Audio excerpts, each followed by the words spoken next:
आयुष्यतेन्द्रिय आयुष्येवेन्द्रिये प्रतिष्ठते शनेश्वर स्वामी संपूर्ण कृपाकटाक्षबलपरिपूर्णता सिद्धिरस्तु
ಬಂದ್ಬಿಟ್ಟು ಮುಂದೆ ಬಂದ್ಬಿಡಿ, ಎಲ್ಲ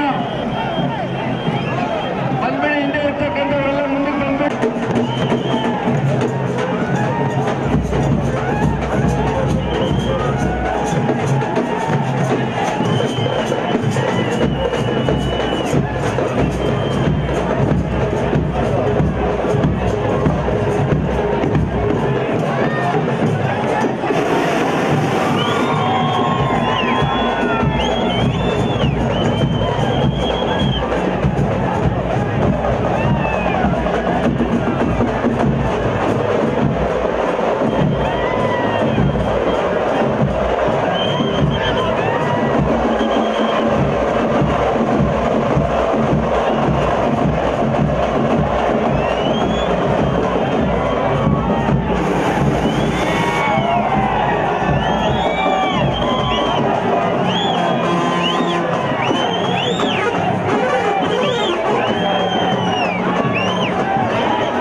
ಹಲೋ ಮೈಕ್ ಚೆಕ್ ಹಲೋ ಜನಾಂಗಗಳು ಬಡವರು ಬಂದು ಸನ್ಮಾನ್ಯ ಮುಖ್ಯಮಂತ್ರಿಗಳಾದಂಥ ಸಿದ್ದರಾಮಯ್ಯನವರ ತಾಲೂಕಿನ ಶಾಸಕರಾದಂಥ ಪುಟ್ಟಸ್ವಾಮಿಗೌಡರು ಜಿಲ್ಲಾ ಸಚಿವರಾಗಿರ್ತಕ್ಕಂಥ ಸನ್ಮಾನ್ಯ ಸುಧಾಕರ್ ಅವರೇ, ಮಾಜಿ ಶಾಸಕರಾಗಿರ್ತಕ್ಕಂಥ ಸಂಪಂಗಿ ಅವರೇ, ನಮ್ಮೆಲ್ಲರ ನೆಚ್ಚಿನ ಪಾರ್ಲಿಮೆಂಟು ಕಾಂಗ್ರೆಸ್ ಪಾರ್ಟಿಯ ಅಧ್ಯಕ್ಷ ಆಗಿರ್ತಕ್ಕಂಥ ರಕ್ಷಾರಾಮಯ್ಯನವರೇ,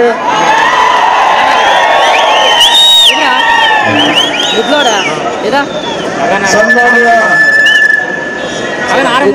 ಸೀತಾರಾಮ್ ಅವರೇ, ಸುದರ್ಶನ್ ಅವರೇ, ನನ್ನ ಜೊತೆಯಲ್ಲಿರ್ತಕ್ಕಂಥ ಎಲ್ಲ ಕಾಂಗ್ರೆಸ್ ಪಕ್ಷದ ಮುಖಂಡರೇ, KHP ಬಣದ ಜಿಲ್ಲಾ ಕಾಂಗ್ರೆಸ್ ಸಮಿತಿಯ ಅಧ್ಯಕ್ಷರೇ, ಎಲ್ಲ ಬ್ಲಾಕ್ ಕಾಂಗ್ರೆಸ್ ಸದಸ್ಯರ ಅಧ್ಯಕ್ಷರೇ, ಮಹಿಳಾ ಕಾಂಗ್ರೆಸ್ಸಿನ ಎಲ್ಲ ಬಂಧುಗಳೇ, ಮಾಧ್ಯಮ ಸ್ನೇಹಿತರೆ, ಗೌರಿಬಿದನೂರು ತಾಲೂಕಿನ ಇತಿಹಾಸದಲ್ಲಿ ಇಷ್ಟೊಂದು ಜನ ಯಾವತ್ತೂ ಸೇರಿರಲಿಲ್ಲ ಅಂತಕ್ಕಂಥ ಮಾತನ್ನ ಈ ಸಂದರ್ಭದಲ್ಲಿ ಹೇಳಿಕೆ ಬಯಸ್ತೇನೆ. ತಾವೆಲ್ಲ ಅಪಾರ ಸಂಖ್ಯೆಯಲ್ಲಿ ಈ ಸಂದರ್ಭದಲ್ಲಿ ಇಲ್ಲಿ ಸೇರಿರುವುದಕ್ಕೆ ಕಾಂಗ್ರೆಸ್ ಪಕ್ಷದ ಪರವಾಗಿ ಮತ್ತು KHP ಬಣದ ಪರವಾಗಿ ನನಗೆ ಉತ್ಪೂರ್ವವಾದ ಸ್ವಾಗತವನ್ನ ಬಯಸ್ತಾ ಇದ್ದೇನೆ. ಬಂಧುಗಳೇ, ಈ ತಿಂಗಳು 26ನೇ ತಾರೀಕು ನಡೆಯುವಂತಹ ಪಾರ್ಲಿಮೆಂಟ್ ಚುನಾವಣೆಯಲ್ಲಿ ಕಾಂಗ್ರೆಸ್ ಪಕ್ಷದ ಅಭ್ಯರ್ಥಿಯಾಗಿ ಸನ್ಮಾನ್ಯ ರಕ್ಷಾರಾಮಯ್ಯನವರು ಸ್ಪರ್ಧೆ ಮಾಡಿದ್ದಾರೆ. ಅವರ ಗುರುತು ಹಸ್ತಕ್ಕೆ ತಾವೆಲ್ಲ ಕೂಡ ಸಮಸ್ತ ನಾಗರಿಕ ಬಂಧುಗಳೆಲ್ಲರೂ ಕೂಡ ಮತಗಳನ್ನು ಹಾಕಿಸಿ ಅವರನ್ನ ಜಯಗಳಿಸಿ ಪಾರ್ಲಿಮೆಂಟ್ಗೆ ಕಳಿಸಬೇಕು ಅಂತ ಹೇಳಿ ನಾನು ಕಳಕಳಿಯಿಂದ ಪ್ರಾರ್ಥನೆ ಮಾಡ್ತಾ ಇದ್ದೇನೆ. ಮಾನ್ಯ ಮತದಾರ ಬಂಧುಗಳೇ, ಈ ಚುನಾವಣೆ ಅತ್ಯಂತ ಮಹತ್ವವಾದಂತ ಚುನಾವಣೆ. ದೇಶದ ದಿಕ್ಕನ್ನ ಬದಲಿಸ್ತಾ ಇರತಕ್ಕಂಥ ಒಂದು ಚುನಾವಣೆ. ಈ ದೇಶದಲ್ಲಿ ದೇಶವನ್ನ ಕಟ್ಟಿದಂತ ಸುಮಾರು 140 ವರ್ಷಗಳ ಇತಿಹಾಸ ಇರತಕ್ಕಂಥ ಕಾಂಗ್ರೆಸ್ ಪಾರ್ಟಿ ಈ ದೇಶದ ಅಭಿವೃದ್ಧಿಗೆ ಸಾಕಷ್ಟು ಮಾಡಿದೆ. ಆದರೆ ನಿನ್ನೆ ಮೊನ್ನೆ ಬಂದಂತ BJP ಅವರು, ಸನ್ಮಾನ್ಯ ಮೋದಿ ಅವರು ಈ ದೇಶದಲ್ಲಿ ಮಾಡಿದ್ದಿಲ್ಲ ನಾನೇ ಅಂತೇಳಿ ಬಡಾಯಿ ಕೊಚ್ಕೊಳ್ತಾ ಇದ್ದಾರೆ. ಅವ್ರು ಮಾಡಿದ್ದೇನೂ ಇಲ್ಲ, ಶೂನ್ಯ. ಇವತ್ತು ಭಾರತ ದೇಶ ಇಡೀ ಪ್ರಪಂಚದಲ್ಲಿ ಇವತ್ತು ಅತ್ಯಂತ ಶಕ್ತಿಯುತವಾಗಿ ಬೆಳಬೇಕಾದರೆ ಕಾಂಗ್ರೆಸ್ ಪಕ್ಷದ ಕೊಡುಗೆ ಬಹಳ ಇದೆ. ಇವತ್ತು ಕರ್ನಾಟಕ ರಾಜ್ಯದಲ್ಲಿ ಹಿಂದಿನ ಚುನಾವಣೆಯಲ್ಲಿ ಕಾಂಗ್ರೆಸ್ ಪಕ್ಷ 5 ಗ್ಯಾರಂಟಿಗಳನ್ನ ನಿಮಗೆ ಭರವಸೆಯನ್ನ ಕೊಟ್ಟಿತ್ತು. ಪಕ್ಷ ಅಧಿಕಾರಕ್ಕೆ ಬಂದ ತಕ್ಷಣ ಆ 5 ಗ್ಯಾರಂಟಿಗಳನ್ನ ಅನುಷ್ಠಾನ ಮಾಡತಕ್ಕಂಥ, ಒಂದೇ ತಿಂಗಳಲ್ಲಿ ಮಾಡತಕ್ಕಂಥ, ಕೊಟ್ಟ ಮಾತನ್ನ ಉಳಿಸ್ಕೊಳ್ತಕ್ಕಂಥ ಕೆಲಸವನ್ನ ಕಾಂಗ್ರೆಸ್ ಪಕ್ಷ ಮಾಡಿದೆ. ಕಾಂಗ್ರೆಸ್ ಪಕ್ಷ ಯಾವತ್ತೂ ಕೂಡ ಬಡವರ, ದೀನದಲಿತರ, ಹಿಂದುಳಿದವರ, ಅಲ್ಪಸಂಖ್ಯಾತರ, ರೈತರ ಪಾರ್ಟಿ ಇದು. BJP ಪಾರ್ಟಿ ಏನಿದ್ರು ಕೂಡ ಶ್ರೀಮಂತರ ಪರ ಇರ್ತಕ್ಕಂಥ ಪಾರ್ಟಿ. BJP ಶ್ರೀಮಂತರ ಪರ ಇರ್ತಕ್ಕಂಥ ಪಾರ್ಟಿ. ಇವತ್ತು ಕಳೆದ 10 ವರ್ಷಗಳಲ್ಲಿ ಸನ್ಮಾನ್ಯ ಮೋದಿಯವರು ಏನು ಮಾಡಿದ್ದಾರೆ ಅಂತಕ್ಕಂಥ ವಿಚಾರವನ್ನ ಈ ಸಂದರ್ಭದಲ್ಲಿ ನಾವೆಲ್ಲ ಪ್ರಶ್ನೆ ಮಾಡಬೇಕು. ಅನೇಕ ಭರವಸೆಗಳನ್ನ ಕೊಟ್ಟರು, ಅನೇಕ ಗ್ಯಾರಂಟಿ ಹೇಳ್ತಾರೆ, ಮೋದಿನೇ ಗ್ಯಾರಂಟಿ ಹೇಳ್ತಾರೆ. ಅವರೊಂದು ಕಾಲಕ್ಕೆ ಹೇಳಿದ್ರು 15 ಲಕ್ಷವನ್ನ ಅಕೌಂಟ್ಗಳಿಗೆ ಹಾಕ್ತೀನಿ ಅಂತ ಹೇಳಿದ್ರು. 15 ರೂಪಾಯಿ ಕೂಡ ಯಾವ ಅಕೌಂಟ್ಗೂ ಕೂಡ ಹಾಕಿಲ್ಲ. ಇವತ್ತು ಮಾರುಕಟ್ಟೆ ವ್ಯವಸ್ಥೆ ಕೆಟ್ಟೋಗಿದೆ, ರೈತರಿಗೆ ಸರಿಯಾದಂತ ಬೆಲೆ ಸಿಗ್ತಾ ಇಲ್ಲ, ನಷ್ಟಕ್ಕೊಳಗಾಗಿದ್ದಾರೆ. ಹಾಗಾಗಿ ಕಾಂಗ್ರೆಸ್ ಇವತ್ತು 5 ಗ್ಯಾರಂಟಿಗಳನ್ನ ಕೇಂದ್ರ ಸರ್ಕಾರದಲ್ಲಿ ಮತ್ತೆ ಕಾಂಗ್ರೆಸ್ ಅಧಿಕಾರಕ್ಕೆ ಬಂದ್ರೆ 5 ಗ್ಯಾರಂಟಿಗಳನ್ನ ಕೊಡ್ತೀವಿ ಅಂತಕ್ಕಂಥ ಮಾತನ್ನ ಕಾಂಗ್ರೆಸ್ ಪಾರ್ಟಿ ಪ್ರಣಾಳಿಕೆಯಲ್ಲಿ ಹೇಳಿದೆ. ಹಾಗಾಗಿ ಆ ಪ್ರಣಾಳಿಕೆಯಲ್ಲಿ ಮುಖ್ಯವಾಗಿ ರೂಪಾಯಿಗಳನ್ನ ಅಕೌಂಟ್ಗೆ ಹೋಗ್ತಕ್ಕಂಥ ಒಂದು ಖಾತ್ರಿಯನ್ನ ಭರವಸೆ ಕೊಟ್ಟಿದೆ. ಇವತ್ತು ರೈತರಿಗೆ ನ್ಯಾಯಯುತವಾದಂತ ಬೆಲೆ ಕೊಡಬೇಕು, ನ್ಯಾಯಯುತವಾದಂತ ಮಾರುಕಟ್ಟೆ ವ್ಯವಸ್ಥೆಯನ್ನು ಕಲ್ಪಿಸಬೇಕು ಅಂತೇಳಿ ಡಾಕ್ಟರ್ ಸ್ವಾಮಿನಾಥನ್ ವರದಿ ಪ್ರಕಾರ ಖರ್ಚಾಗುವಷ್ಟು 1.5 ಪಟ್ಟು ರೈತರಿಗೆ ಮಾರುಕಟ್ಟೆಯಲ್ಲಿ ಲಭ್ಯ ಆಗ್ತಕ್ಕಂಥ ವ್ಯವಸ್ಥೆಯನ್ನ ಮಾಡ್ತೀವಿ ಅಂತಕ್ಕಂಥ ಭರವಸೆಯನ್ನ ಇವತ್ತು ಕಾಂಗ್ರೆಸ್ ಕೊಡ್ತಾ ಇದೆ.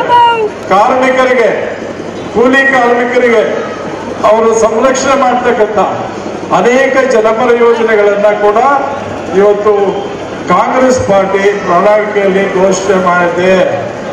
ಮತ್ತು ನಮ್ಮ ದೇಶದಲ್ಲಿ ಜನಸಂಖ್ಯೆ ಜಾಸ್ತಿ ಇದ್ದಾರೆ, ಬಡವರು ಇದ್ದಾರೆ, ಹಿಂದುಳಿದವರು ಇದ್ದಾರೆ, SC/ST ಜನಾಂಗ ಇದ್ದಾರೆ. ಅವರಿಗೆ ವಿಶೇಷವಾಗಿ ರಿಸರ್ವೇಶನ್ ಅಲ್ಲಿ ಇನ್ನೂ ಕೂಡ ಹೆಚ್ಚು ಮಾಡಿ ಆ ಹಿಂದುಳಿದ ಜನಾಂಗಗಳು ಕೂಡ ನ್ಯಾಯವನ್ನು ಒದಗಿಸಬೇಕು ಅಂತಕ್ಕಂಥ ಕಾರ್ಯಕ್ರಮವನ್ನ ಕೂಡ ಇವತ್ತು ಕಾಂಗ್ರೆಸ್ ಪಾರ್ಟಿ ಘೋಷಣೆ ಮಾಡಿದೆ. ಇವತ್ತು ನಾವು ಗೌರಿಬಿದೂರು ತಾಲೂಕಲ್ಲಿ ನಾನು ಮತ್ತು ಕಾಂಗ್ರೆಸ್ ಪಕ್ಷದ ಅನುಯಾಯಿಗಳು ಮತ್ತು ಪುಟ್ಟಸ್ವಾಮಿಗೌಡರು ಅವರ ಅನುಯಾಯಿಗಳು ನಾವಿಬ್ಬರು ಸೇರ್ಕೊಂಡ್ರೆ 1,30,30,000 ಓಟು ನಾವು ಬರಬೇಕು. ಅಷ್ಟು ಬರದೇ ಇದ್ರೆ ನೀವು ಯಾರೋ ನಮ್ಮನ್ನು ಕೈ ಬಿಟ್ಟಿದ್ದೀರಿ ಅಂತ ಅರ್ಥ ಆಗುತ್ತೆ. ದಯಮಾಡಿ 2 ಸೇರಿಸಿದ್ರೆ 1,30,30,000 ಓಟು ಕಾಂಗ್ರೆಸ್ ಬೀಳಲೇಬೇಕು. ಅದು ನಿಮ್ಮ ಕಾಂಗ್ರೆಸ್ ಪಕ್ಷದ ಕಾರ್ಯಕರ್ತರು, ಮುಖಂಡರ ಜವಾಬ್ದಾರಿ ಮತ್ತು KHP MLA ಅವರು ಅವರ ಮುಖಂಡರ ಜವಾಬ್ದಾರಿ ಅಂತ ನಾನು ಹೇಳಲಿಕ್ಕೆ ಬಯಸ್ತೇನೆ. ನನಗೆ ವಿಶ್ವಾಸ ಇದೆ ಈ ಗೌರಿಬಿದೂರು ತಾಲೂಕಲ್ಲಿ 2,40,000 ಮತ ಇರ್ತಕ್ಕಂಥದ್ದು. ಅದರಲ್ಲಿ 1,70,000 ಅಥವಾ 60,000 ಪೋಲಿಂಗ್ ಆಗ್ಬೋದು. 1,00,000 ಕನಿಷ್ಠ 20,000 ಓಟುಗಳ ಮತಗಳನ್ನ ಕಾಂಗ್ರೆಸ್ಗೆ ತಾವೆಲ್ಲ ಹಾಕಬೇಕು ಅಂತೇಳಿ ನಾನು ಮನವಿ ಮಾಡ್ತೇನೆ. ಸಮಯ ಇಲ್ಲ, ಈಗ ತಮ್ಮನ್ನ ಕುರಿತು ಪುಟ್ಟಸ್ವಾಮಿಗೌಡರು ಮಾತಾಡ್ತಾರೆ.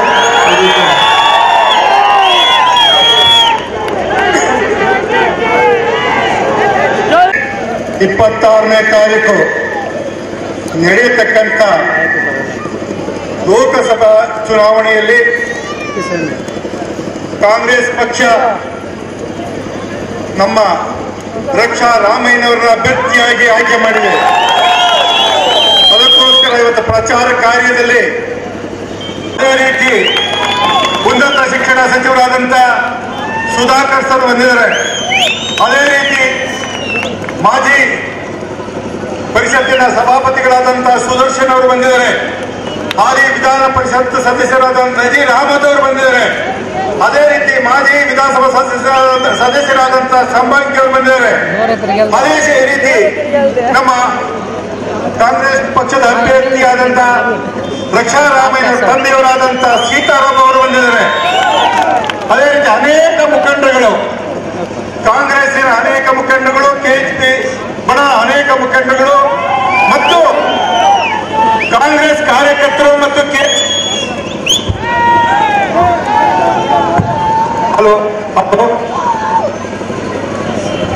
KHP ಮತ್ತು ಕಾಂಗ್ರೆಸ್ ಪಕ್ಷದ ಎರಡೂ ಪಕ್ಷದ ಕಾರ್ಯಕರ್ತರು ಮುಖಂಡರು ಕೂಡ ಬಂದಿದ್ದಾರೆ. ನೀವೆಲ್ಲರಿಗೂ ಕೂಡ ಹೃದಯಪೂರ್ವಕ ಸ್ವಾಗತವನ್ನು ಕೊಡ್ತೀನಿ. ಹಾಗೆ ಮಾಧ್ಯಮ ಮಿತ್ರರು ಮತ್ತು ಪೊಲೀಸ್ ಇಲಾಖೆ ರಕ್ಷಣಾ ಕಾರ್ಯದಲ್ಲಿ ತೊಡಗಿದ್ದಾರೆ. ಹಾಗೂ ಎಲ್ಲ ಬಂದಿರತಕ್ಕಂಥ ಅಕ್ಕ ತಂಗಿಯರು ಮತ್ತು ಅಣ್ಣ ತಮ್ಮರಿಗೆ ಹೃದಯಪೂರ್ವಕ ಸ್ವಾಗತವನ್ನು ಕೊಡ್ತೀನಿ. ಈಗಾಗಲೇ ನಿಮಗೆಲ್ಲ ಗೊತ್ತಿದೆ, ರಕ್ಷಾ ರಾಮಯ್ಯನವರು ಯಾವ ತರ ಸ್ವಭಾವ ಅಂತ ನಿಮಗೆಲ್ಲ ಗೊತ್ತಿದೆ. ಅವರು ಪ್ರತಿಷ್ಠಿತವಾದಂತಹ ಕುಟುಂಬದಲ್ಲಿ ಹುಟ್ಟಿ ಬೆಳೆದಿದ್ರು ಕೂಡ ಅವರ ಅವರ ಕುಟುಂಬದವರು 50 ವರ್ಷಗಳ ಹಿಂದೆ ರಾಮಯ್ಯನವರು ಇನ್ನು ಸರ್ಕಾರವೇ ಎಜುಕೇಶನ್ ಹಣ ಖರ್ಚು ಮಾಡಬೇಕಾದ್ರೆ ಇಂದು ಮುಂದೆ ನೋಡಿದಂತ ಟೈಮಲ್ಲಿ ಶಿಕ್ಷಣ ಸಂಸ್ಥೆಗಳನ್ನು ತೆಗೆದು hospital, engineer college, medical college ಎಲ್ಲವನ್ನು ತೆಗೆದು ನಮ್ಮ ಎಲ್ಲ ನಾಗರಿಕರಿಗೆ ಎಲ್ಲ ಒಂದು ಶಿಕ್ಷಣ ಮತ್ತು ಹಾಸ್ಪಿಟಲ್ ಸೌಲಭ್ಯವನ್ನು ಜನಗಳಿಗೆ ಒದಗಿಸಿಕೊಂಡು ಕೊಟ್ಟವರು. ಅವರು ಜನಸೇವೆ ಎಂದರೆ ಸಾರ್ವಜನಿಕವಾಗಿ ಅವರು ಸಂಪಾದನೆ ಮಾಡಿದ ಹಣವನ್ನು ಜನಸೇವೆಗೆ ಉಪಯೋಗಿಸುವಂತ ಒಂದು ಪ್ರತಿಷ್ಠಿತವಾದ ಕುಟುಂಬ. ಆದರೂ ಕೂಡ ಪ್ರತಿಷ್ಠಿತವಾದ ಕುಟುಂಬದಲ್ಲಿ ಬಂದಿದ್ರು ಕೂಡ ರಕ್ಷಾ ರಾಘವೇಂದ್ರಗೆ ಯಾವುದೇ ಹಮ್ಮು ಬೊಮ್ಮೆ ಇಲ್ಲ.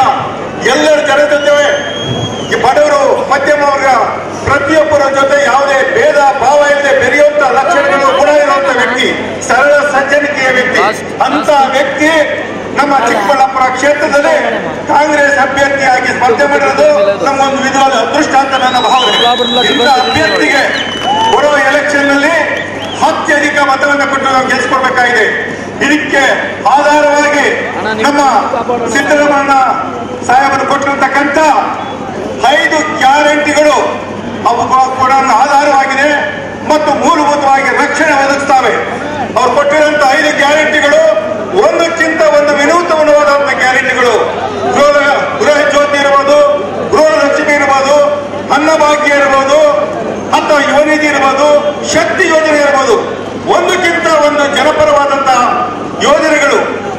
ಇಂಥ ಯೋಜನೆಗಳು ಸುಮಾರು 50,000 ಕೋಟಿಗಿಂತ ಹೆಚ್ಚು. ಬೇರೆ ಸರ್ಕಾರಗಳಾಗಿದ್ರೆ 50,000 ಕೋಟಿನ ಯಾವ್ದಾದ್ರು ಚರ್ಚಾಕಾರಿಕ ಪ್ರಾಜೆಕ್ಟ್ ಅಂತ ಮಾಡಿ ಎಷ್ಟೋ ಪರ್ಸೆಂಟೇಜ್ಗಳು ದುಡ್ಡಿಂದ ಹಾಳು ಮಾಡ್ತಿದ್ರು. ಇದು 1 ರೂಪಾಯಿನೂ ಕೂಡ ಲಂಚ ಯಾರಿಗೂ ಹೋಗದಂಗೆ ನೇರವಾಗಿ ಜನಕ್ಕೆ ತಲುಪುವಂತ ವ್ಯವಸ್ಥೆಯನ್ನು ನಮ್ಮ ಸಿದ್ದರಾಮಯ್ಯ ಮಾಡಿಕೊಟ್ಟಿದ್ದಾರೆ. ಇವು ನಮ್ಮ ಬೂದಿ ಮುಚ್ಚಿದ ಕೆಂಡತರ ಇದೆ ಈ ಒಂದು ಯೋಜನೆಗಳ ಪ್ರಭಾವ. ಈ ಒಂದು ಎಲೆಕ್ಷನ್ ಅಲ್ಲಿ ಖಂಡಿತವಾಗಿವೆ. ಇದರ ಪ್ರಭಾವದಿಂದ ನಾವು ಅತ್ಯಧಿಕ ಹೆಚ್ಚಿನ ಮತಗಳನ್ನು ಪಡೆದು ಹೆಚ್ಚಿನ ಸೀಟನ್ನು ಕಾಂಗ್ರೆಸ್ ಗೆಲ್ತದೆ ಲೋಕಸಭೆಯಲ್ಲಿ ನಂಬಿಕೆ ನನಗಿದೆ. ಅದಕ್ಕೋಸ್ಕರ ತಮಗೆಲ್ಲ ಮನವಿ ಮಾಡೋದಿಷ್ಟೇ, ಇಂಥ ಯೋಜನೆಗಳಂತ ತಂದಂತ ಸಿದ್ದರಾಮಯ್ಯವರ ಒಂದು ಏನು ದೂರದೃಷ್ಟಿ ಇತ್ತು ಆ ಯೋಜನೆಗಳು ಉಳಿಬೇಕು. ಆ ಒಂದು ಗ್ಯಾರಂಟಿಗಳಿಗೆ ಅಪಾಯ ಆಗಬಾರದು ಅಂತಂದ್ರೆ ನೀವೆಲ್ಲರೂ ಕೂಡ, ಯಾಕಂದ್ರೆ ಈ ಒಂದು ಚುನಾವಣೆಯಲ್ಲಿ ನಾವು ಎಕ್ಸ್ಪೆಕ್ಟ್ ಮಾಡಿದಂಗೆ ಅತಿ ಹೆಚ್ಚಿನ ಸೀಟ್ಗಳು ಗೆಲ್ಲಿಲ್ಲ ಅಂದ್ರೆ ಈ ಒಂದು ಗ್ಯಾರಂಟಿಗಳಿಗೆ ಅಪಾಯ ಇದೆ. ಬಡವರಿಗೆ ನೇರವಾಗಿ ತಿಂಗಳಿಗೆ 4,500 5,000 ರೂಪಾಯಿ ತಲುಪಂತ ಯೋಜನೆ ಪ್ರತಿ ತಿಂಗಳು. ಈಗ ಯಾವ ಎಲೆಕ್ಷನ್ ನಲ್ಲಿ ಅಷ್ಟೋ ಕೊಟ್ಬಿಟ್ಟು ಎಲೆಕ್ಷನ್ ನಲ್ಲಿ ವೋಟ್ ಹಾಕ್ಸ್ಕೊಳ್ಳೋ ದೊಡ್ಡದಲ್ಲ. ತಿಂಗಳಿಗೆ 4,500 ರೂಪಾಯಿ ಬರ್ತದೆ. ಅದನ್ನ ನಾವು ಲೆಕ್ಕ ಹಾಕ್ಬೇಕು. ಅದೇನೋ ಗಾದೆ ಹೇಳ್ತಾರೆ, ನಿಮಿಷದ ಕೂಳಿಗೋಸ್ಕರ ವರ್ಷದ ಕೂಳು ಬಿಟ್ರು ಅಂತ. ಈ ಎಲೆಕ್ಷನ್ ಏನೋ ಕೊಡ್ತಾರೆ ಅಂತ ನೀವೇನೋ ಆಸೆ ಪಟ್ಟು ಯಾರು ಹೆಚ್ಚು ಕಡಿಮೆ ಮಾಡ್ಕೊಂಡ್ರೆ ವರ್ಷದ ಕೂಡ ಹೋಗುತ್ತೆ ನಿಮ್ಗೆ ಅಂತ ಒಂದು ಪರಿಸ್ಥಿತಿ ಆಗ್ತದೆ. ಅದರಿಂದ ನೀವು ಮುಂದಾಲೋಚನೆ ಮಾಡಿಕೊಂಡು ತಿಂಗಳಿಗೆ 4,500 ರೂಪಾಯಿ ಪ್ರತಿ ಮನೆ ಬರುವಂತ ಒಂದು ವ್ಯವಸ್ಥೆಯನ್ನ ನಾವು ಉಳಿಸ್ಕೋಬೇಕಾಗಿದೆ. ಅದರಿಂದ ದಯಮಾಡಿ ರಿಕ್ವೆಸ್ಟ್ ಮಾಡ್ತೀನಿ. ನನಗೆ ನಂಬಿಕೆ ಇದೆ, ಈಗ ಬರೋ ಲೋಕಸಭೆ ಚುನಾವಣೆ 26ನೇ ತಾರೀಕು ಮತದಾನ ಮಾಡಿದ ಸಂದರ್ಭದಲ್ಲಿ ನಮ್ಮ ಪಕ್ಷದ ಅಭ್ಯರ್ಥಿಗೆ ನಮ್ಮ ತಾಲೂಕಿನಿಂದ 35,000ಕ್ಕಿಂತ ಹೆಚ್ಚು ಬಹುಮತದಲ್ಲಿ ಲೀಡನ್ನು ಗೆಲ್ಲಿಸಿಕೊಡ್ತೀವಿ ಅಂತ ಭರವಸೆಯನ್ನ ನಮ್ಮ ಅಭ್ಯರ್ಥಿಯನ್ನು ಕೊಡ್ತಾ ಇದ್ದೇನೆ. ಇದಕ್ಕೆ ಇಷ್ಟು ನಾವು ಕೊಟ್ಟರೆ ನಮ್ದು ತಾಲೂಕು ಆರ್ಥಿಕವಾಗಿ ಹಿಂದಿರುವ ತಾಲೂಕು. ಇಷ್ಟು ನೀವು 35,000ಕ್ಕಿಂತ ಹೆಚ್ಚಿನ ಬಹುಮತ ತಂದ್ಕೊಡಿ. ಯಾವುದೇ ನಮ್ಮ ತಾಲೂಕಿಗೆ ಕೆಲಸ ಕಾರ್ಯ ಆಗ್ಬೇಕಾದ್ರೆ, ಯಾವುದೇ ಅನುದಾನ ಬರಬೇಕಾದ್ರೆ ಈ ನಮ್ಮ ಸಮಗ್ರವಾಗಿ ನಮ್ಮ ತಾಲೂಕು ಅಭಿವೃದ್ಧಿ ಆಗಕ್ಕೆ ಇದು ಒಂದು ಆರ್ಥಿಕವಾಗಿ ಹಿಂದಿರುವ ತಾಲೂಕು ಅಂತ ಹೇಳಿ ನಮ್ಮ ಕಾಂಗ್ರೆಸ್ ಸರ್ಕಾರದಲ್ಲಿ ಹೋಗಿ ನಮಗೆ ತಾಲೂಕಿಗೆ ಬೇಕಂತ ಅನೇಕ ಸೌಲಭ್ಯಗಳನ್ನ ಅಭಿವೃದ್ಧಿಗಳನ್ನ ನಾನು ಮಾಡ್ತಕ್ಕ ನಾನು ಬದ್ಧವಾಗಿರ್ತೇನೆ. ನೀವೆಲ್ಲ ಒಗ್ಗಟ್ಟಾಗಿ 35ಕ್ಕಿಂತ ಹೆಚ್ಚು 35,000ಕ್ಕಿಂತ ಹೆಚ್ಚು ಬಹುಮತದಲ್ಲಿ ಗೆಲ್ಲಿಸ್ಕೊಡ್ಬೇಕು ಅಂತ ನಿಮ್ಮೆಲ್ಲ ಕೇಳ್ಕೊತೇನೆ. ಹಾಗೇನೆ ಈ ಒಂದು ಸಮಾರಂಭದಲ್ಲಿ ನಮಗೆಲ್ಲ ಬೆನ್ನೆಲುಬಾಗಿ ಈ ಕ್ಷೇತ್ರದಲ್ಲಿ 25 ವರ್ಷಗಳಿಂದಲೂ ಕೂಡ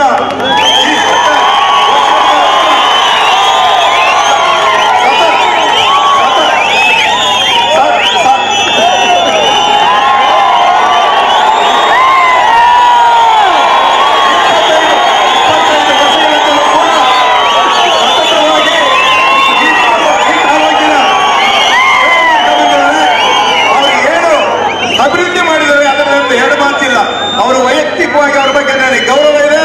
ಈ ತಾಲೂಕಿನ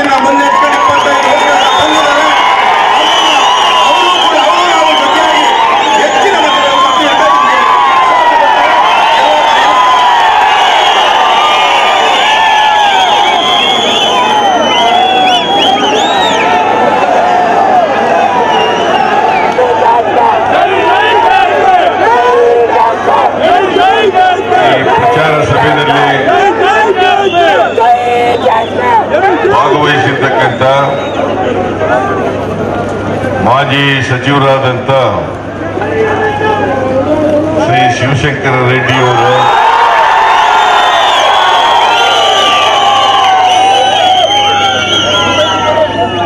ರಾಜ್ಯದ ಉನ್ನತ ಶಿಕ್ಷಣ ಸಚಿವರಾದಂಥ ಸುಧಾಕರ್ ಅವರೇ, ನಿಮ್ಮೆಲ್ಲರ ಜನಪ್ರಿಯ ಶಾಸಕರಾದಂಥ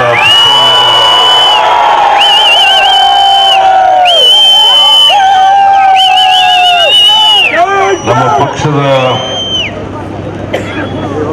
ಅಭ್ಯರ್ಥಿ ಶ್ರೀ ರಕ್ಷಾ ರಾಮಯ್ಯ ಅವರ, ಮಾಜಿ ಶಾಸಕರಾದಂಥ ಸಂಪಂಗಿ ಅವರ, ಮೇಲ್ಮನೆಯ ಸದಸ್ಯರಾದಂಥ ಸೀತಾರಾಮ್ ಅವರ, ಇತರ ಎಲ್ಲ ಪಕ್ಷದ ಮುಖಂಡರುಗಳೇ, ಜಿಲ್ಲಾ ಅಧ್ಯಕ್ಷರಾದಂಥ ಕೇಶವ ರೆಡ್ಡಿ ಅವರ, ಬ್ಲಾಕ್ ಸಮಿತಿಯ ಅಧ್ಯಕ್ಷರುಗಳೇ, ಇಲ್ಲಿ ನೆರೆದಿರ್ತಕ್ಕಂಥ ಆತ್ಮೀಯ ಕಾರ್ಯಕರ್ತ ಬಂಧುಗಳೇ, ತಾಯಂದಿರೇ, ಎಲ್ಲ ಯುವಕ ಮಿತ್ರರೇ, ಮಾಧ್ಯಮದ ಗೆಳೆಯರೇ, ಇವತ್ತು ಗೌರಿಬಿದನೂರಿನಲ್ಲಿ ಒಂದು ಐತಿಹಾಸಿಕವಾದಂಥ ರೋಡ್ ಶೋವನ್ನು ಕಾಂಗ್ರೆಸ್ ಪಕ್ಷ ಮತ್ತು ಪುಟ್ಟಸ್ವಾಮಿ ಗೌಡರು ಇಬ್ಬರು ಸೇರಿ, ಶಿವಶಂಕರ ರೆಡ್ಡಿ ಮತ್ತು ಪುಟ್ಟಸ್ವಾಮಿ ಗೌಡರು ಇಬ್ಬರು ಸೇರಿ ಭರ್ಜರಿಯಾದಂಥ ರೋಡ್ ಶೋವನ್ನ ಏರ್ಪಾಡು ಮಾಡಿದ್ರು. ಕಳೆದ ವಿಧಾನಸಭಾ ಚುನಾವಣೆಯಲ್ಲಿ ಕಾಂಗ್ರೆಸ್ಸಿನ ಅಧಿಕೃತ ಅಭ್ಯರ್ಥಿಯಾಗಿ ಶಿವಶಂಕರ ರೆಡ್ಡಿ ಅವರು ಸ್ಪರ್ಧೆ ಮಾಡಿದರು. ಪಕ್ಷೇತರರಾಗಿ ಪುಟ್ಟಸ್ವಾಮಿ ಗೌಡರು ಕೂಡ ಸ್ಪರ್ಧೆ ಮಾಡಿದರು. ಅಂತಿಮವಾಗಿ ಪುಟ್ಟಸ್ವಾಮಿ ಗೌಡರು ಕಳೆದ ವಿಧಾನಸಭಾ ಚುನಾವಣೆಯಲ್ಲಿ ನಿಮ್ಮಿಂದ ಆಯ್ಕೆಯಾಗಿ ಈಗ ಶಾಸಕರಾಗಿದ್ದಾರೆ. ಒಂದು ಆರೋಗ್ಯಕರವಾದಂತ ಬೆಳವಣಿಗೆ ಏನಪ್ಪಾ ಅಂತಂದ್ರೆ, ಶಿವಶಂಕರ ರೆಡ್ಡಿಯವರು ಮತ್ತು ಪುಟ್ಟಸ್ವಾಮಿ ಗೌಡರು ಇಬ್ಬರು ಒಟ್ಟಾಗಿ ನಮ್ಮ ಕಾಂಗ್ರೆಸ್ನ ಅಭ್ಯರ್ಥಿಯಾದಂತ ರಕ್ಷಾ ರಾಮಯ್ಯನವರಿಗೆ ಬೆಂಬಲಿಸ್ತಾ ಇರ್ತಕ್ಕಂಥದ್ದು. ಹಾಗಾಗಿ ಇಲ್ಲಿ ಗೌರಿಬಿದನೂರು ವಿಧಾನಸಭಾ ಕ್ಷೇತ್ರದಲ್ಲಿ ರಕ್ಷಾ ರಾಮಯ್ಯನವರಿಗೆ ಸುಮಾರು ಎಷ್ಟು ಲೀಡ್ ಕೊಡ್ತೀರಿ ಶಿವಶಂಕರ ರೆಡ್ಡಿ, ಪುಟ್ಟಸ್ವಾಮಿ ಗೌಡ್ರೆ?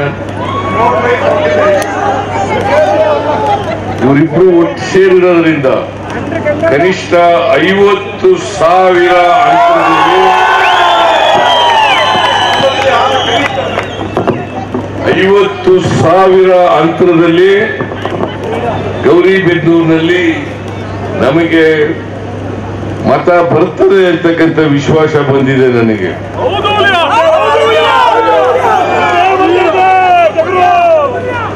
ಭಾರತೀಯ ಜನತಾ ಪಕ್ಷದ ಅಭ್ಯರ್ಥಿ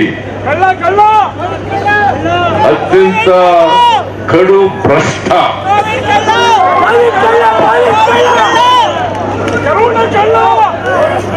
ಅವರು ಮಂತ್ರಿಯಾಗಿದ್ದಾಗ, ಆರೋಗ್ಯ ಮಂತ್ರಿಯಾಗಿದ್ದಾಗ ಈ ದೇಶದಲ್ಲಿ ಕೊರೋನಾ ಬಂದಿದ್ದಂತ ಸಂದರ್ಭದಲ್ಲಿ ಇವರು ಯಡಿಯೂರಪ್ಪನವರ ಸರ್ಕಾರದಲ್ಲಿ ಈ ಆರೋಗ್ಯ ಇಲಾಖೆಗೆ ಬೇಕಾದಂತ ಸಾಮಗ್ರಿಗಳನ್ನ ಕೊಂಡ್ಕೊಳ್ಳೋದ್ರಲ್ಲಿ ಹೆಚ್ಚು ಭ್ರಷ್ಟಾಚಾರವನ್ನ ಮಾಡಿದ್ರೆ ಅದು ಬಿಜೆಪಿಯ ಅಭ್ಯರ್ಥಿ ಅಂತಕ್ಕಂಥದನ್ನ ತಾವೆಲ್ಲ ತಿಳ್ಕೋಬೇಕಾಗ್ತದೆ. ಅದಕ್ಕಾಗಿ ಅವರು ಹೆಚ್ಚು ಭ್ರಷ್ಟಾಚಾರವನ್ನು ಮಾಡಿದ್ರು ಅನ್ನೋ ಕಾರಣಕ್ಕೋಸ್ಕರ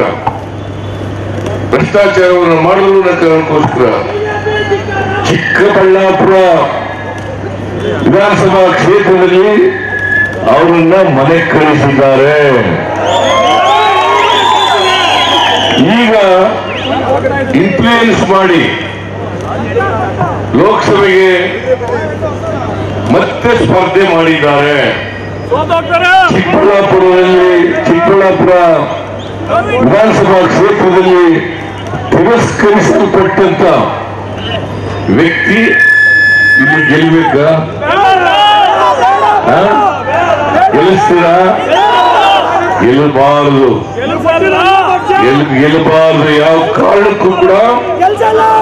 ಯಾವ ಕಾರಣಕ್ಕೂ ಕೂಡ ಬಿಜೆಪಿ ಅಭ್ಯರ್ಥಿ ಗೆಲ್ಲಬಾರದು. ರಕ್ಷಾರಾಮಯ್ಯನವರು ಪಾಪ ಒಬ್ಬ ಅತ್ಯಂತ ಸರಳ ಸಂಭಾವಿತ ವ್ಯಕ್ತಿ, ಒಂದು ಶ್ರೀಮಂತ ಕುಟುಂಬದಿಂದ ಬಂದಿದ್ರು ಕೂಡ ಸ್ವಲ್ಪನೂ ಕೂಡ ಅಹಂ ಇಲ್ಲೇ ಇರ್ತಕ್ಕಂಥ ವ್ಯಕ್ತಿ, ಜೊತೆಗೆ ವಿದ್ಯಾವಂತ ವ್ಯಕ್ತಿ. ಈಗ ಕಳೆದ ಲೋಕಸಭಾ ಚುನಾವಣೆಯಲ್ಲಿ ಬಿಜೆಪಿಯವರು 25 ಜನ ಗೆದ್ದೋಗಿದ್ರು. ಸುಮಲತಾ ಸೇರಿ 26 ಆಯಿತು. ಆಮೇಲೆ ಈಗ ಜೆಡಿಎಸ್ ಅವರು ಕೂಡ ಸೇರ್ಕೊಂಡಿರೋದ್ರಿಂದ 27 ಜನ ಇದ್ದಾರೆ. ಕರ್ನಾಟಕಕ್ಕೆ ದೊಡ್ಡ ಅನ್ಯಾಯ ಆಯಿತು. ಯಾವತ್ತಾರು ಒಬ್ಬ MP ಬಾಯಿ ಬಿಟ್ಟಿದ್ದಾರಂದ್ರೆ ಒಬ್ಬ MP 5 ವರ್ಷ ದೊಡ್ಡ ಅನ್ಯಾಯ ಆದ್ರೂ ಕೂಡ ಕರ್ನಾಟಕಕ್ಕೆ ತೆರಿಗೆ ಹಂಚಿಕೆನಲ್ಲಿ ಅನ್ಯಾಯ ಆಯ್ತು. 15ನೇ ಹಣಕಾಸಿನ ಆಯೋಗ ಶಿಫಾರಸು ಮಾಡಿದ್ದನ್ನು ಕೊಡ್ಲಿಲ್ಲ, ಬಜೆಟ್ ನಲ್ಲಿ ಹೇಳಿದದನ್ನ ಕೊಡ್ಲಿಲ್ಲ. ಬಜೆಟ್ ನಲ್ಲಿ ನಿರ್ಮಲಾ ಸೀತಾರಾಮನ್ ಅವರು ಅವರ ಬಜೆಟ್ ನಲ್ಲಿ ಘೋಷಣೆ ಮಾಡಿದ್ರು. ಬಜೆಟ್ ಸ್ಪೀಚ್ ನಲ್ಲಿ ಅಪ್ಪರ್ ಭದ್ರಾಕ್ಕೆ 5300 ಕೋಟಿ ರೂಪಾಯಿಗಳನ್ನು ಕೊಡ್ತೀನಿ ಅಂತ ಹೇಳಿದ್ರು. ಆದ್ರೆ 1 ವರ್ಷ ಕಳೆದೋಯ್ತು, ಇವತ್ತವರೆಗೆ 1 ರೂಪಾಯಿನೂ ಕೂಡ ಬಿಡುಗಡೆ ಮಾಡಲಿಲ್ಲ. ಕರ್ನಾಟಕದಲ್ಲಿ ಭೀಕರವಾದಂತ ಬರಗಾಲ ಬಂತು. ನಾವು ಸೆಪ್ಟೆಂಬರ್ ತಿಂಗಳಲ್ಲಿ ಮನವಿಯನ್ನು ಕೊಟ್ಟು ಬರಗಾಲ ಇದೆ, ನಮಗೆ NDRF ನಿಂದ ಹಣ ಬಿಡುಗಡೆ ಮಾಡಿ ಅಂತೇಳಿ ಒತ್ತಾಯವನ್ನು ಮಾಡೋದು. ಆದ್ರೆ ಇವತ್ತವರೆಗೆ 1 ರೂಪಾಯಿ ಬಿಡುಗಡೆ ಮಾಡಲಿಲ್ಲ. ಅಮಿತ್ ಶಾ ಅಧ್ಯಕ್ಷತೆಯಲ್ಲಿ ಒಂದು ಕಮಿಟಿ ಇದೆ, ಹೈ ಲೆವೆಲ್ ಕಮಿಟಿ. ಆ ಕಮಿಟಿ ತೀರ್ಮಾನ ಮಾಡಬೇಕು. ಇವತ್ತವರೆಗೆ ಒಂದು ಮೀಟಿಂಗ್ ಕೂಡ ಮಾಡಲಿಲ್ಲ. ನಾನೇ ಸ್ವತಃ ಡಿಸೆಂಬರ್ 19ನೇ ತಾರೀಕು ಪ್ರಧಾನಮಂತ್ರಿಗಳಾದಂತ ನರೇಂದ್ರ ಮೋದಿ ಅವರನ್ನು ಭೇಟಿ ಮಾಡಿದೆ. ಕರ್ನಾಟಕದಲ್ಲಿ ಇರ್ತಕ್ಕಂಥ ಸಮಸ್ಯೆಗಳನ್ನ ಹೇಳಿದೆ ಅವರಿಗೆ. ಇವತ್ತು ಕರ್ನಾಟಕದಲ್ಲಿ ರೈತರು ಕಣ್ಣೀರಲ್ಲಿ ಕೈ ತೊಳಿತಾ ಇದ್ದಾರೆ, ಕಷ್ಟದಲ್ಲಿದ್ದಾರೆ. 240 ತಾಲೂಕುಗಳಲ್ಲಿ 223 ತಾಲೂಕುಗಳನ್ನು ಬರಗಾಲ ಅಂತ ಡಿಕ್ಲೇರ್ ಮಾಡಿದ್ದೀವಿ. ನಾವು ನಮ್ಮ ಹಣದಿಂದ ಇವತ್ತು SDRF ಹಣದಿಂದ ಸಾಕಷ್ಟು ಬರ ಪರಿಹಾರ ಕಾರ್ಯಕ್ರಮಗಳನ್ನು ತಗೊಂಡಿದ್ದೀವಿ.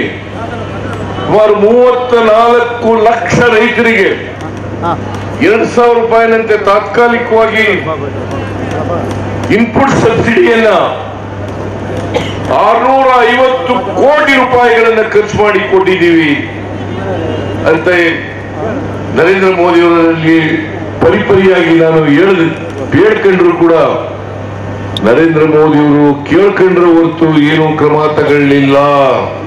ಅದಾದ್ಮೇಲೆ ಡಿಸೆಂಬರ್ 20ನೇ ತಾರೀಕು ನಾನು ಮತ್ತು ಕೃಷ್ಣ ಬೈರೇಗೌಡ ನಾವಿಬ್ರು ಸೇರಿ ಅಮಿತ್ ಶಾ ಅವರನ್ನ ಭೇಟಿ ಮಾಡೋದು. ಅಮಿತ್ ಶಾ ಅವರು ಹೇಳಿದ್ರು ಡಿಸೆಂಬರ್ 23ಕ್ಕೆ ನಾನು ಮೀಟಿಂಗ್ ಕರೆದಿದ್ದೀನಿ, ಅವತ್ತು ಇತ್ಯರ್ಥ ಮಾಡ್ತೀನಿ ಅಂತ ಹೇಳಿದ್ರು. ಡಿಸೆಂಬರ್ ಆಗಿ ಈಗ ಏಪ್ರಿಲ್ ತಿಂಗಳಲ್ಲಿ ಇದ್ದೀವಿ. ನಾಳೆಗೆ 4 ತಿಂಗಳು ಇವತ್ತಿನವರಿಗೆ ₹1 ಕೊಡ್ಲಿಲ್ಲ. ಇವತ್ತಿನವರಿಗೆ ₹1 ಕೊಡ್ಲಿಲ್ಲ. ಇಷ್ಟು ಅನ್ಯಾಯ ಆದ್ರೂ ಕೂಡ ಒಬ್ಬ ಬಿಜೆಪಿ MP ಲೋಕಸಭೆಯಲ್ಲಾಗ್ಲಿ ಹೊರಗಡೆಯಾಗಲಿ ಬಾಯಿ ಬಿಟ್ಟಿದ್ರ? ಇಷ್ಟೊಂದು ಕರ್ನಾಟಕಕ್ಕೆ ಅನ್ಯಾಯ ಮಾಡಿರ್ತಕ್ಕಂಥ ಬಿಜೆಪಿಗೆ ಬೆಂಬಲಿಸ್ತೀರಾ? ಬೆಂಬಲಿಸಬಾರದು. ನೀವು ಸ್ವಾಭಿಮಾನಿಗಳಾದ್ರೆ ಬಿಜೆಪಿಯನ್ನ ತಿರಸ್ಕರಿಸಿ ಕಾಂಗ್ರೆಸ್ ಪಕ್ಷದ ಅಭ್ಯರ್ಥಿಯನ್ನ ಗೆಲ್ಲಿಸಬೇಕು. ಅದಕ್ಕೋಸ್ಕರ ಪಾರ್ಲಿಮೆಂಟ್ ನಲ್ಲಿ ನಿಮ್ಮ ಧ್ವನಿಯಾಗಿ ಕೆಲಸ ಮಾಡ್ತಕ್ಕಂಥವ್ರು ಪಾರ್ಲಿಮೆಂಟ್ಗೆ ಹೋಗ್ಬೇಕು ಹೊರತು ಬಾಯಿ ಬಿಡಲಿದ್ದವರು ಯಾವತ್ತೂ ಕೂಡ ಹೋಗಬಾರದು. ಯಾಕಂತಂದ್ರೆ ಬಿಜೆಪಿಯವರು ಬಿಜೆಪಿ MPಗಳು ನರೇಂದ್ರ ಮೋದಿ ಅವರು ಕಂಡ್ರೆ ಗಡಗಡ ಗಡಗಡ ಅಂತ ನಡುತ್ತಾರೆ.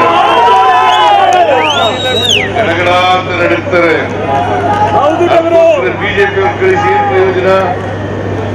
ಏನಾದ್ರು ಪ್ರಯೋಜನ ಆಗುತ್ತಾ? ಕರ್ನಾಟಕಕ್ಕೆ ಆಗಿರ್ತಕ್ಕಂಥ ನ್ಯಾಯ ಸರಿಪಡಿಸಕ್ಕಾಗುತ್ತಾ? ಇಲ್ಲ. ನಿಮ್ಮ ಧ್ವನಿಯಾಗಿ ಕೆಲಸ ಮಾಡ್ತಕ್ಕಂಥವ್ರು ಲೋಕಸಭೆಗೆ ಹೋದ್ರೆ ಕರ್ನಾಟಕದ ಪರವಾಗಿ ಲೋಕಸಭೆಯಲ್ಲಿ ಮಾತನಾಡ್ತಕ್ಕಂಥವ್ರು ಬರ್ಬೇಕಾಗ್ತದೆ. ಕರ್ನಾಟಕಕ್ಕೆ ಅನ್ಯಾಯ ಆದಾಗ ಅನ್ಯಾಯವನ್ನ ಪ್ರತಿಭಟಿಸ್ತಕ್ಕಂಥ, ಕರ್ನಾಟಕಕ್ಕೆ ನ್ಯಾಯ ಕೊಡಿಸ್ತಕ್ಕಂಥ ಪ್ರಯತ್ನವನ್ನ ಮಾಡ್ತಕ್ಕಂಥವ್ರು ಲೋಕಸಭೆಗೆ ಹೋಗ್ಬೇಕು. ಅದಕ್ಕೋಸ್ಕರ ರಕ್ಷಾರಾಮಯ್ಯನವರಿಗೆ ಈ ಸಾರಿ ನೀವು ಆಶೀರ್ವಾದವನ್ನ ಮಾಡಬೇಕು. ನರೇಂದ್ರ ಮೋದಿ ಅವರು 10 ವರ್ಷಗಳು ಪ್ರಧಾನಮಂತ್ರಿ ಆಗಿದ್ರು. 10 ವರ್ಷಗಳಲ್ಲಿ ಬಡವರಿಗೆ ಏನು ಮಾಡಲಿಲ್ಲ. ಕೊಟ್ಟ ಮಾತಂತೆ ನಡ್ಕೊಳ್ಳಿಲ್ಲ. 15 ಲಕ್ಷ ರೂಪಾಯಿ ಪ್ರತಿ ಕುಟುಂಬಕ್ಕೆ ಅವ್ರ ಅಕೌಂಟ್ಗೆ ಹಾಕ್ತಿವಿ ಅಂತಂದ್ರು. ಹಾಕಿದ್ರ 15 ಲಕ್ಷ ರೂಪಾಯಿನ ಹಾಕ್ಲಿಲ್ಲ. ಪ್ರತಿ ವರ್ಷ 2 ಕೋಟಿ ಉದ್ಯೋಗ ಸೃಷ್ಟಿ ಮಾಡ್ತೀವಿ ಅಂದ್ರೆ ಮಾಡಿದ್ರ 10 ವರ್ಷದಲ್ಲಿ 20 ಕೋಟಿ ಉದ್ಯೋಗವನ್ನು ಸೃಷ್ಟಿ ಮಾಡಬೇಕಾಗಿತ್ತು, ಮಾಡಲಿಲ್ಲ. ರೈತರ ಆದಾಯ ದುಪ್ಪಟ್ಟು ಮಾಡ್ತೀವಿ ಅಂತಂದ್ರು, ಮಾಡಲಿಲ್ಲ. ರೈತರು ಬೆಳೆದಂತ ಪದಾರ್ಥಗಳಿಗೆ 1.5 ಪಟ್ಟು ಕೊಡ್ತೀವಿ ಅಂತಂದ್ರು, ಕೊಡ್ಲಿಲ್ಲ. ಸ್ವಾಮಿನಾಥನ್ ವರದಿಯನ್ನ ಜಾರಿ ಮಾಡಲಿಲ್ಲ. ಒಳ್ಳೆ ದಿನ ಬರ್ತದೆ ಅಂತಂದ್ರು, ಅಚ್ಚೇ ದಿನ ಆಯೇಗ ಅಂತಂದ್ರು. ಬಂತ? ಒಳ್ಳೆ ದಿನ ಬಂತ? ಒಳ್ಳೆ ದಿನ ಬರಲಿಲ್ಲ. ನಾವು 13ರಿಂದ 18ವರೆಗೆ ಅಧಿಕಾರದಲ್ಲಿ ಇದ್ದು ನಾನೇ ಮುಖ್ಯಮಂತ್ರಿ ಆಗಿದ್ದೆ. 165 ಭರವಸೆಗಳನ್ನು ಕೊಟ್ಟಿದ್ದು. 165 ಭರವಸೆಗಳಲ್ಲಿ 158 ಭರವಸೆಗಳನ್ನ ಈಡೇರಿಸಿ ಈ ಸಾರಿ ನಾನು DK ಶಿವಕುಮಾರ್ ಇಬ್ರು ಸೇರಿ 5 ಗ್ಯಾರಂಟಿಗಳನ್ನ ಅಧಿಕಾರಕ್ಕೆ ಬಂದ ತಕ್ಷಣ ಜಾರಿ ಮಾಡ್ತೀವಿ ಅಂತ ಹೇಳಿದ್ದು. ಅದಕ್ಕೋಸ್ಕರ ಗ್ಯಾರಂಟಿ ಚೆಕ್ಗೆ ಇಬ್ರು ಸೈನ್ ಮಾಡಿದ್ದು. ಅದ್ರ ಮನೆಗೆ ಹಂಚಿದ್ದು. ಇವತ್ತು ಶಕ್ತಿ ಯೋಜನೆ, ಗೃಹಲಕ್ಷ್ಮಿ, ಗೃಹ ಜ್ಯೋತಿ, ಅನ್ನಭಾಗ್ಯ, ಯುವ ನಿಧಿ ಎಲ್ಲ ಕಾರ್ಯಕ್ರಮಗಳನ್ನು ಕೂಡ ಜಾರಿ ಕೊಟ್ಟಿದ್ದೇವೆ.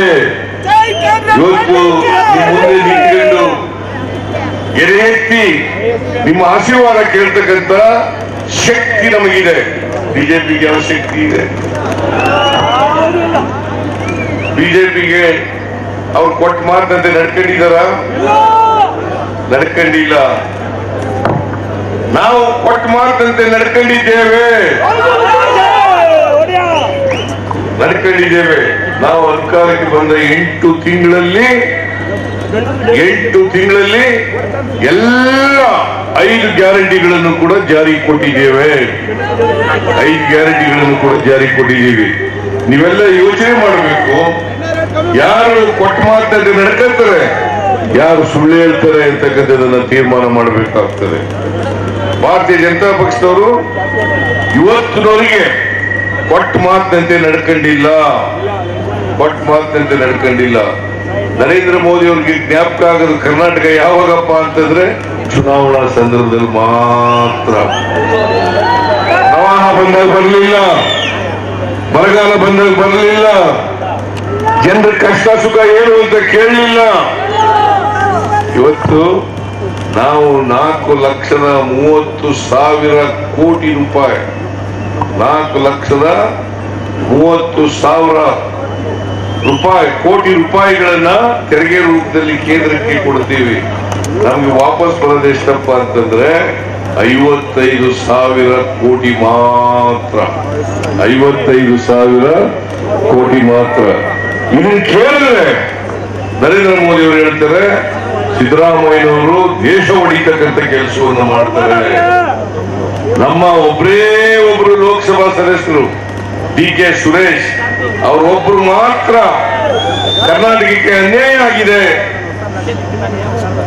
ಅನ್ಯಾಯವನ್ನ ಸರಿಪಡಿಸಿ ಅಂತೇಳಿ ಪಾರ್ಲಿಮೆಂಟಿನ ಹೊರಗೆ ಪಾರ್ಲಿಮೆಂಟಿನ ಒಳಗಡೆ ಹೋರಾಟ ಮಾಡಿದವರು ಏಕೈಕ ಲೋಕಸಭಾ ಸದಸ್ಯರ DK ಸುರೇಶ್. ಬಿಜೆಪಿಯವರು ಯಾರು ಕೂಡ ಮಾತಾಡಲಿಲ್ಲ. ನಾವು 100 ರೂಪಾಯಿ ತೆರಿಗೆ ಕೊಟ್ರೆ ಕೇಂದ್ರ ಸರ್ಕಾರಕ್ಕೆ ನಮ್ಗೆ ಎಷ್ಟು ಗೊತ್ತಾ ಬರೋದು?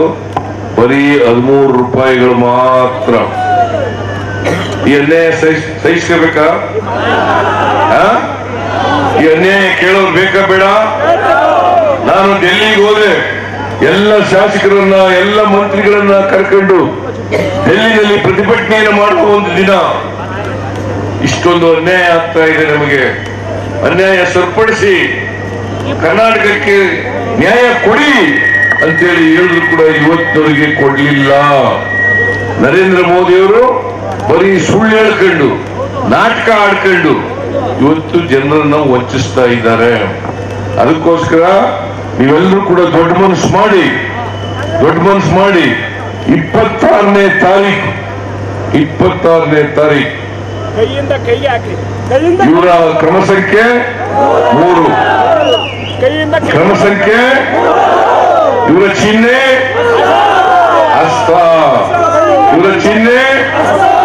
ಹಸ್ತ, ಇವರಿಗೆ ಆಶೀರ್ವಾದ ಮಾಡೋದ್ರ ಮೂಲಕ ಇವರಿಗೆ ಕಳಿಸ್ಕೊಡ್ಬೇಕಲ್ಲ, ಲೋಕಸಭೆಗೆ ಕಳಿಸ್ಕೊಡ್ತಿದ್ದಲ್ಲ, ಕಳಿಸ್ತಿದೆಯಲ್ವಾ? ನಿಮಗೆ ಈ ಚುನಾವಣೆಯಲ್ಲಿ ಭ್ರಷ್ಟಾಚಾರ ಮಾಡಿದಂತ ಭ್ರಷ್ಟ ಬೇಕಾ? ಪ್ರಾಮಾಣಿಕವಾಗಿ ನಿಮ್ಮ ಪರವಾಗಿ ಧ್ವನಿ ಎತ್ತಕ್ಕಂತ ರಕ್ಷಾರಾಮಯ್ಯ ಬೇಕಾ ಅಂತಕ್ಕಂಥದನ್ನ ತೀರ್ಮಾನ ಮಾಡಬೇಕು.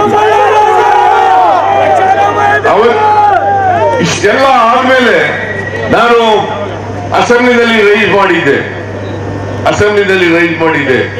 ಯಡಿಯೂರಪ್ಪ ಮತ್ತೆ ಇಲ್ಲಿ ಬಿಜೆಪಿ ಕ್ಯಾಂಡಿಡೇಟ್ ಆಗಿದ್ದಾರಲ್ಲ, ಅವರು ಸುಮಾರು 4,000 ಕೋಟಿ ರೂಪಾಯಿಗಳನ್ನ ಲೂಟಿ ಮಾಡಿಬಿಟ್ಟಿದ್ದಾರೆ. 4,000 ಕೋಟಿ ಅವರು ತನಿಖೆ ಮಾಡಲಿಕ್ಕೆ ಒಪ್ಕೊಳ್ಳಲಿಲ್ಲ. ಅದಕ್ಕೋಸ್ಕರ ನಾವು ಅಧಿಕಾರಕ್ಕೆ ಬಂದ ಮೇಲೆ ಇವತ್ತು ನ್ಯಾಯಾಂಗ ತನಿಖೆಯನ್ನ ಮಾಡಿಸ್ತಾ ಇದ್ದೀವಿ. ಇವತ್ತು ಏನೇನು ಭ್ರಷ್ಟಾಚಾರ ಮಾಡಿದ್ದಾರೆ ಪರ್ಚೇಸಿಂಗ್ ನಲ್ಲಿ, ಆ ಭ್ರಷ್ಟಾಚಾರವನ್ನು ಕೂಡ ಬಯಲಿಗೆಳಿತಕ್ಕಂಥ ಪ್ರಯತ್ನವನ್ನು ಮಾಡ್ತೇವೆ. ಭ್ರಷ್ಟಾಚಾರಿಗಳಿಗೆ ಶಿಕ್ಷೆ ವಿಧಿಸ್ತಕ್ಕಂಥ ಕೆಲಸವನ್ನು ಕೂಡ ಮಾಡ್ತೀವಿ. ಅವರನ್ನು ಜೈಲುಗಳಿಸ್ತಕ್ಕಂಥ ಕೆಲಸವನ್ನು ಕೂಡ ಮಾಡ್ತೀವಿ. ಅದರಿಂದ ನೀವೆಲ್ಲರೂ ಸಂವಿಧಾನ ಉಳಿಬೇಕು. ಸಂವಿಧಾನ ಉಳಿದ್ರೆ ನಾವೆಲ್ಲ ಉಳಿತೀವಿ. ಬಾಬಾ ಸಾಹೇಬ್ ಅಂಬೇಡ್ಕರ್ ಅವರು ಕೊಟ್ಟಿದ್ದಕ್ಕಂಥ ಸಂವಿಧಾನ,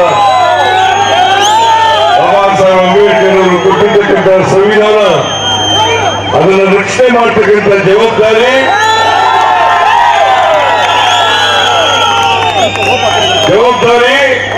ನಮ್ಮ ನೀವೆಲ್ಲರ ಮೇಲೂ ಕೂಡ ಇದೆ ಅಂತಕ್ಕಂಥದ್ದು ತಿಳ್ಕೋಬೇಕಾಗ್ತದೆ. ಅದಕ್ಕೋಸ್ಕರನೇ ಸಂವಿಧಾನ ಉಳಿಸಬೇಕು ಅನ್ನೋ ಕಾರಣಕ್ಕೋಸ್ಕರ ಇವತ್ತು ಎಲ್ಲ ಶಾಲೆಗಳಲ್ಲಿ, ಕಾಲೇಜುಗಳಲ್ಲಿ ನಾವು ಸಂವಿಧಾನದ ಪೀಠಿಕೆಯನ್ನು ಓದಿಸ್ತಕ್ಕಂಥ ಕೆಲಸವನ್ನ ಮಾಡ್ತಾ ಇದ್ದೀವಿ. ಯಾಕಂದ್ರೆ ಸಂವಿಧಾನ ಎಲ್ರಿಗೂ ಗೊತ್ತಾಗ್ಬೇಕು. ಈ ಸಂವಿಧಾನದಿಂದ ಎಲ್ಲರೂ ಕೂಡ ಸಮಾನವಾಗಿ ಬದುಕ್ತಕ್ಕಂಥ ಸಮಾನ ಅವಕಾಶಗಳನ್ನು ಕಲ್ಪಿಸಿಕೊಡ್ತಕ್ಕಂಥ ಕೆಲಸವನ್ನ ಮಾಡ್ತಾ ಇದ್ದೀವಿ. ಅದಕ್ಕೋಸ್ಕರ ಪ್ರಜಾಸತ್ತೆ ಉಳಿಬೇಕು, ಸಂವಿಧಾನ ಉಳಿಬೇಕು. ಸಂವಿಧಾನ ಉಳಿಬೇಕಾದ್ರೆ ಬಿಜೆಪಿ ಸೋಲೇಬೇಕು. ಸೋಲಿಸ್ತೀನಿ 26ನೇ ತಾರೀಕು ಬಿಜೆಪಿ ಸೋಲಿಸ್ತೀನಿಲ್ಲ. ನಿಮ್ಮ ಉತ್ಸಾಹವನ್ನು ನೋಡಿದಾಗ ನಾನು ರೋಡ್ ಶೋನಲ್ಲಿ ನಿಮ್ಮ ಉತ್ಸಾಹ ನೋಡಿದೆ. ನಿಮ್ಮ ಉತ್ಸಾಹ ನೋಡಿದಾಗ ಪೂರ್ವದಲ್ಲಿ ಸೂರ್ಯ ಹುಟ್ಟದ ಎಷ್ಟು ಸತ್ಯನೋ ಸಿದ್ದರಾಮಯ್ಯ ಗೆಲ್ಲದು ಅಷ್ಟೇ ಸತ್ಯ ಅಂತಕ್ಕಂಥ ಮಾತುಗಳನ್ನು ಹೇಳಿ ಈಗ ನಿಮ್ಮ ಮುಂದೆ ಇರ್ತಕ್ಕಂಥ ಪ್ರಶ್ನೆ ಶಿವಶಂಕರ್ ರೆಡ್ಡಿ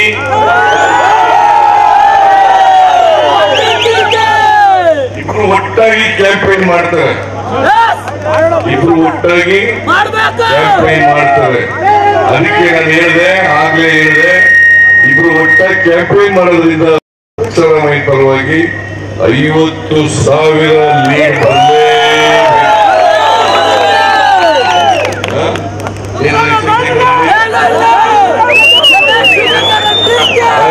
50,000 ಲೀಡ್ ಬರಲೇಬೇಕು.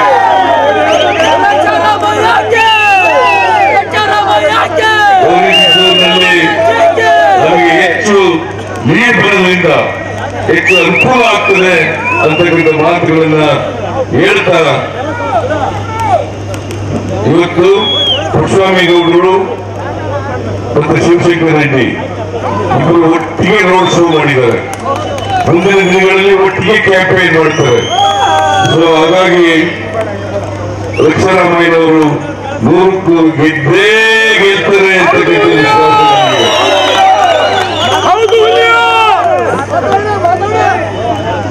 ಗೆಲ್ಲಿಸ್ತೀನಿ ಅಲ್ವಾ? ಗೆಲ್ಲಿಸ್ತೀನಿ ಅಲ್ವಾ? ಗೆಲ್ಲಿಸ್ತೀನಿ. ಅದಕ್ಕೋಸ್ಕರ ನಾನು ಬಂದಿರ್ತಕ್ಕಂಥದ್ದು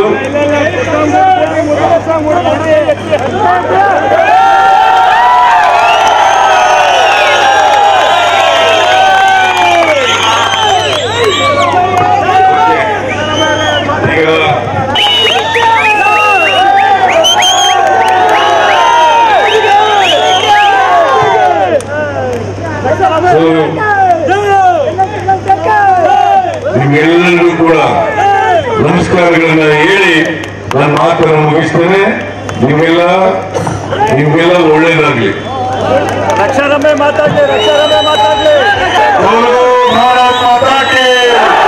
ಸಿದ್ದರಾಮಯ್ಯ ಸಾಹೇಬರಿಗೆ, DK ಶಿವಕುಮಾರ್ ಸಾಹೇಬರಿಗೆ, ಖರ್ಗೆ ಸಾಹೇಬರಿಗೆ, ಪುಟ್ಟಸ್ವಾಮಿ ಸಾಹೇಬರಿಗೆ, ಶಿವಶಂಕರ್ ರೆಡ್ಡಿ ಸಾಹೇಬರಿಗೆ, MC ಸುಧಾಕರ್ ರೆಡ್ಡಿ ಸಾಹೇಬರಿಗೆ, MR ಸೀತಾರಾಮ್ ಸಾಹೇಬರಿಗೆ, ರಾಹುಲ್ ಗಾಂಧಿಗೆ, ನಸೀರ್ ಅಹಮದ್ ಸಾಹೇಬರಿಗೆ, ಕ್ರಮ ಸಂಖ್ಯೆ ಹಸ್ತದ ಗುರುತು ಜೈ ಕಾಂಗ್ರೆಸ್, ಜೈ ಕಾಂಗ್ರೆಸ್. ಮುಂಬರುವ ಚುನಾವಣೆಗಳಲ್ಲಿ ನೀವು ರಕ್ಷಾರಾಮಯ್ಯ, ನಮ್ಮ ಎಲ್ಲ ಯುವಕರು ರಕ್ಷಾರಾಮಯ್ಯ, ನಮ್ಮ ಎಲ್ಲ ಯುವತಿಯರು ರಕ್ಷಾರಾಮಯ್ಯ, ನಮ್ಮೆಲ್ಲ ಅಕ್ಕ ತಂಗಿದಿರು, ಅಣ್ಣ ತಮ್ಮಂದಿರು, ಮುಂಬರುವ ಚುನಾವಣೆಗಳಲ್ಲಿ ನಿಮ್ಮೆಲ್ಲರ ಆಶೀರ್ವಾದ ನನ್ನ ಮೇಲೆ, ನಮ್ಮ ಕಾಂಗ್ರೆಸ್ ಪಕ್ಷದ ಮೇಲೆ ಕೊಡ್ತೀರಾ ಅಂತ ಹೇಳಿ ನಿಮ್ಮೆಲ್ಲರಿಂದ ಕಳಕಳಿ ನಮ್ಮ ಮನವಿ ಮಾಡ್ತಾ ಈ 2 ಮಾತನ್ನು ಮುಗಿಸ್ತೀನಿ. ಜೈ